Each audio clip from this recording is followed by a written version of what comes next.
Welcome to episode 230 of OTD, your daily dose of soccer history by 17 Laws Guy.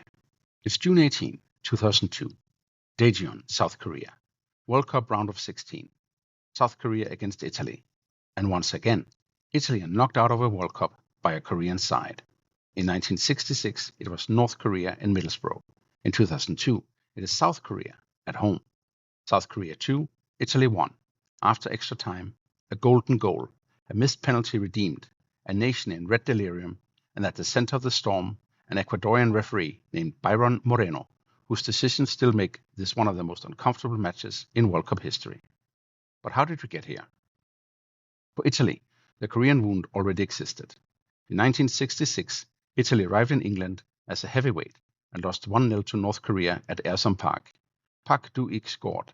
Italy were out in the group stage, and when the players returned home, the humiliation followed them. They were pelted with rotten tomatoes. Some were treated less like defeated sportsmen than national criminals. So when Italy faced South Korea in 2002, the past is not hidden. It's in the stadium. Korean supporters hold up a giant message. Again 1966. But this is Italy, and not quite the 1966 Italy.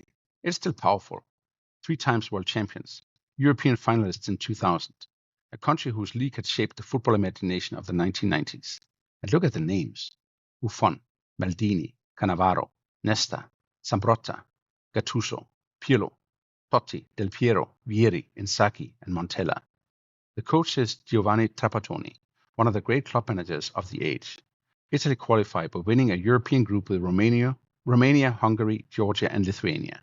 They're not perfect, but they arrive in Asia as one of the teams nobody wants to meet. South Korea's story is different. They had first reached the World Cup in 1954 and were crushed by Hungary and Turkey.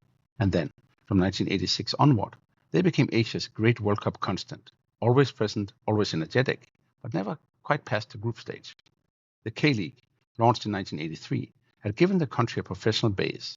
The 1988 Seoul Olympics has shown South Korea could stage global sport. Co-hosting the 2002 World Cup with Japan was more than football. It was a national showcase. The coach is Guus Hiddink, a Dutchman, experienced, blunt, not sentimental, and at first not loved. South Korea's preparations were turbulent. Hiddink was criticized for heavy defeats, unfamiliar methods, and hard physical work. But he was building exactly what Korea needed: stamina, pressing, belief, and a squad not afraid to look European opponents in the eye. Their names would soon become famous: Hong Myung-bo, Yoo Sang-chul, Lee Woon-jae, Kim Tae-young, Lee Yong-pyo, Song Chong-guk, Seol Ki-hyun, Park Ji-sung, and Ahn Jung-hwan. And because Korea were co-hosts, they didn't need to qualify. Their qualification was automatic, but their burden was different. Justify the stage. And then they do. In Busan, they beat Poland 2-0, South Korea's first ever World Cup win. In Daegu, they draw 1-1 with the United States, Ahn scoring the equalizer. And then in Incheon, they beat Portugal 1-0. Portugal finished with 9 men. Park Ji-sung scores, and South Korea topped the group. Italy, meanwhile, don't glide.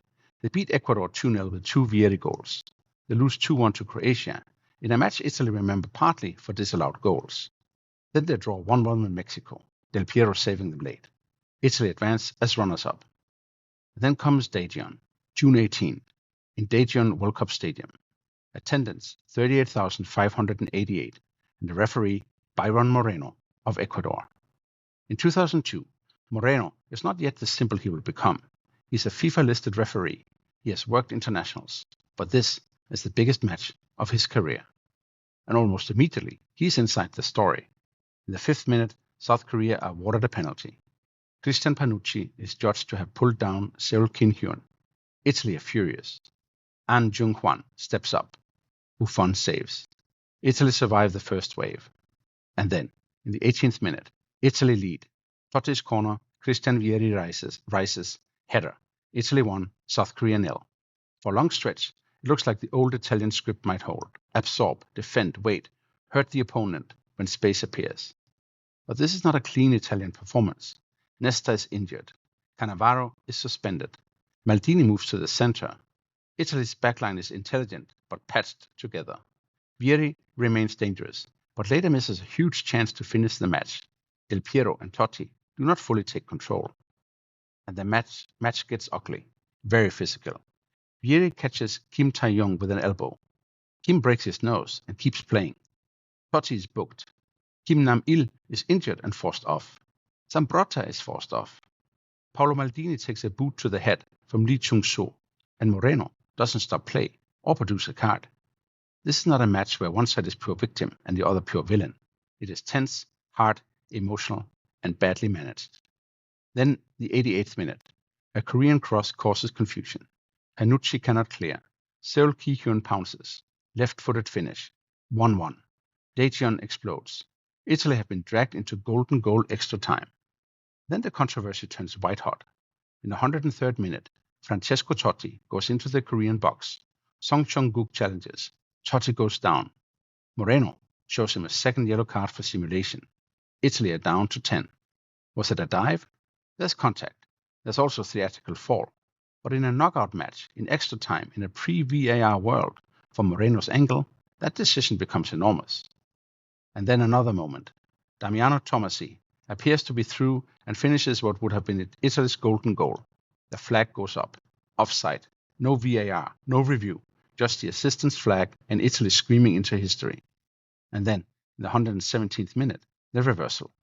Lee Jung-pyo crosses from the left. Ahn Jung-hwan rises above Maldini. Header. Past Buffon. Golden goal. South Korea 2, Italy 1. The man who missed the penalty has scored the winner. The co-hosts are in the quarterfinals, and Italy are out. So what? In South Korea, this is bedlam. Millions are in the streets, red shirts everywhere. Public squares become living rooms. Korea has beaten Portugal, then Italy, and the country is experiencing football as national revelation. Then they beat Spain on penalties in the quarterfinal, another match wrapped in refereeing controversy. They lose 1-0 to Germany in the semi-final, Michael Ballack scoring and then missing the final through suspension. They lose 3-2 to Turkey in the third place match. Fourth place, still the best finish by an Asian team in men's World Cup history. The legacy is huge. Hiddink becomes a national hero. Park Ji-sung goes on to PSV and Manchester United. Korean players become more visible in Europe. A generation grows up in 2002 as proof that Korea doesn't just participate in World Cups, they can frighten giants. And Ahn becomes immortal in South Korea. In Italy, his club situation becomes ugly. He's on loan at Perugia. The owner, Luciano Gauci, says he will not keep a player who eliminated Italy. The comments are condemned. Gauci later tries to walk it back, but Ahn leaves. The goal made him a national hero. It also made him professionally radioactive in the country where he had been trying to build a European career. For Italy, the wound is deep. Another Korean side, another World Cup humiliation, another feeling that history is mocking them. But here's where the story becomes complicated. Italy are right to feel wronged by some decisions. Totti's red card is, at minimum, extremely harsh. The Tommasi offside call is highly disputed. Moreno loses control of the match's temperature. And later, Moreno's own career makes the story darker. A few months after the World Cup, he is suspended in Ecuador after a domestic match in which he allows extraordinary stoppage time and the home side wins with 2 very late goals. FIFA investigates him. In 2010, he's arrested in New York with heroin hidden inside his underwear, later pleading guilty and serving prison time. That is the uncomfortable truth about Moreno. Not that we can prove he fixed South Korea against Italy. We can't. But that the man at the center of one of the most disputed World Cup knockouts later gave history every reason to distrust his judgment, his career, and his character. Still, another truth has to sit beside it. Italy didn't kill the match. Vieri missed. Italy retreated. South Korea kept running. Ahn still had to climb above Maldini and score, and Korea still had to hold its nerve. If you reduce the match only to Moreno, you erase Korean courage. If you erase Moreno, you insult Italian memory. Both things are true. Italy do rebound. 4 years later, they win the 2006 World Cup in Germany. Buffon, Cannavaro, Pirlo, Gattuso, Totti, Del Piero, Grosso, Materazzi, and Lippi. A complete reset. But the longer arc is stranger. Italy win Euro 2020 at Wembley, but they lose the 2022 Finalissima to Argentina. Then comes the extraordinary modern collapse. Italy miss the 2018, 2022, and 2026 World Cups. 3 straight World Cups without Italy. South Korea, meanwhile, keep coming. They reach 2010 14, 18, 22, and now 26. Son Heung-min, Kim Min-jae, Lee Kan-in. Different generations, but same continuity. That may be the final twist. In 1966, Italy losing to Korean side looked like an absurdity. In 2002, it looked like an outrage. Today, it also looks like a warning. History doesn't care how big your shirt is. You still have to qualify. You still have to finish. You still have to survive the night. Before we go, 3 things to take away from June 18, 2002. First, South Korea's win over Italy was not a miracle from nowhere. It came from years of investment, home advantage, Hiddink's conditioning, and a team prepared to run until opponents broke. Second, the refereeing controversy is real, but not simple. Moreno made major decisions that damaged Italy, but Korea still played with ferocious courage, and Italy still failed to close the game. And third, the match's afterlife is almost perfectly symmetrical. Korea uses 2002 to build belief. Italy uses 2002 as a scar before winning in 2006, and then, astonishingly, drifts into a World Cup absence that would have been the most unthinkable 20 years earlier. On this day in 2002, South Korea beat Italy 2-1 after extra time in Daejeon. Ahn Jung-hwan, missing a penalty, then scored the golden goal, and Byron Moreno became one of the most controversial referees in World Cup history. That is all for episode 230 of OTD, your daily dose of soccer history by 17 Lost Guy.